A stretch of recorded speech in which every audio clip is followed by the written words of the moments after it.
Hey there guys, welcome back to Top 10 Nerd. So you guys really dig our alternate list, so today we're doing another alternate version of Batman. Part 4. So if you haven't given our first three a watch, I highly suggest you meander on over there after this one. But no more hesitation, let's just jump right in.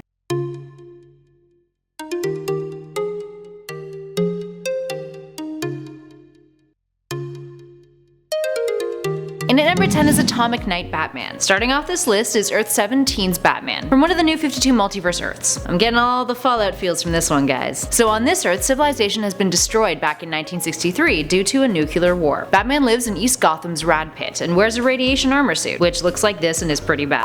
He's a member of the Atomic Knights of Justice, which includes a few other familiar faces. And at number 9 is All-Star Batman. Alright, so this one is kinda cheating a tad since we've already included this world's Batman on one of our other previous alternate lists. But considering the time jump between All-Star Batman and Robin and The Dark Knight Returns, we figured we'd cover this Frank Miller Batman too. And he's even cruder than he is later on, and has a tendency to spew some pretty vile stuff, especially when it comes to verbally abusing Dick Grayson. So essentially this Batman, which is extremely vicious in his tactics and pretty damn gritty, is also kind of a huge He says stuff like this. And he murders a bunch of people, gets turned on by it, and then has sex with Huntress on a rooftop. You know, run-of-the-mill hero stuff. And at number 8 is Superman American Alien. So this Batman is very similar to the Bruce Wayne we all know and love, but the variant occurs in his first encounter with Superman. When Clark wins a contest to go to the Bahamas, his plane crashes, conveniently next to a yacht party celebrating Bruce's 21st birthday party, which just happens to include some other well-known millionaires, like Oliver Queen. And for whatever reason, they mistaken Clark for Bruce, since Bruce has a habit of never attending his birthday parties after his parents died. Clark's like, okay, sure, I'll run with this. Meanwhile, Bruce is training with Ra's al Ghul and sees the footage of Clark pretending to be him. Clark ends up defeating Deathstroke, who was sent out to assassinate Bruce. And Bruce is like, whoa, wait a second, hold up. Years later, Bruce then approaches Clark, calling him out on being his imposter, and drama ensues. And at 7 is James Gordon. James Gordon takes on the Cape and Cowl after the events of Batman number 40 from the New 52, when the Joker apparently killed Batman, or at least everyone thought. James puts on a mechanical batsuit and becomes Gotham's protector. The initial fan backlash to this was, well, not the most positive, to the point where the character himself echoed their sentimentality in the last panel of the issue,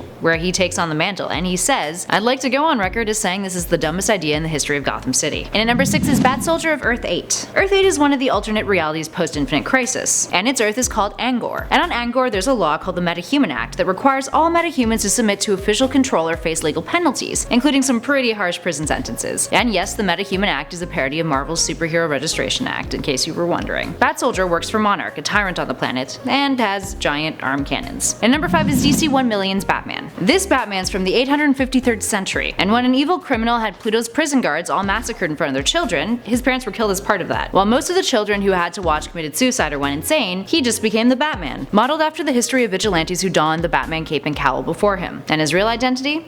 It's unknown. And at number 4 is Sir William. Sir William is from Tangent Comics and is the Earth 9 Batman who just happens to be a knight who once fought for King Arthur. But he betrays Arthur, and Merlin traps him in his castle. And yes, you guessed it, it's called the Bat Castle, where he would never be able to leave until he atoned for his sins, and therefore he's been written out of history for his betrayal. He ends up discovering that he can project his spirit into his armor and have it walk outside of the castle. So he ends up roaming London and protects it, calling himself Batman, the Dark Knight. Huh.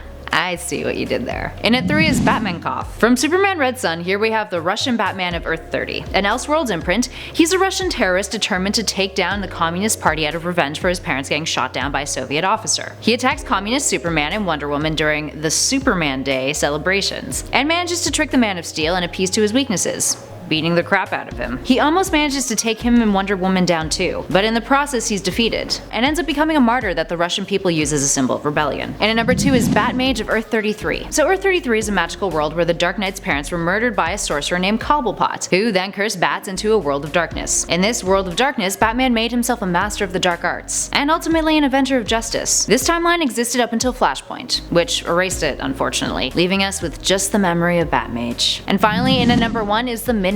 From a pre-Flashpoint Earth 50, the Midnighter is Batman's analog. He's the product of genetic engineering, giving him powers that regular Bruce Wayne just doesn't have, and he loves violence and killing. He's also gay and is married to Superman's equivalent on this Earth, who's known as Apollo. The character wasn't always a member of the DC universe though. The characters were published by Wildstorm, which was later bought out by DC, and the characters after Flashpoint were set in the main universe, so alternates no more. There we have it, friends. Are there still other alternate versions of Batman we missed out on? Let us know in those comments below, and make sure you tell us which one is your favorite. favorite. We definitely love hearing from you guys, and big shout out to all of you who helped us reach 100,000 subscribers. We adore making videos for you, so make sure you let us know what you want to see next. In the meantime, I'm Kelly Pally, and this has been Top 10 Nerd. I'll catch you guys in the next one.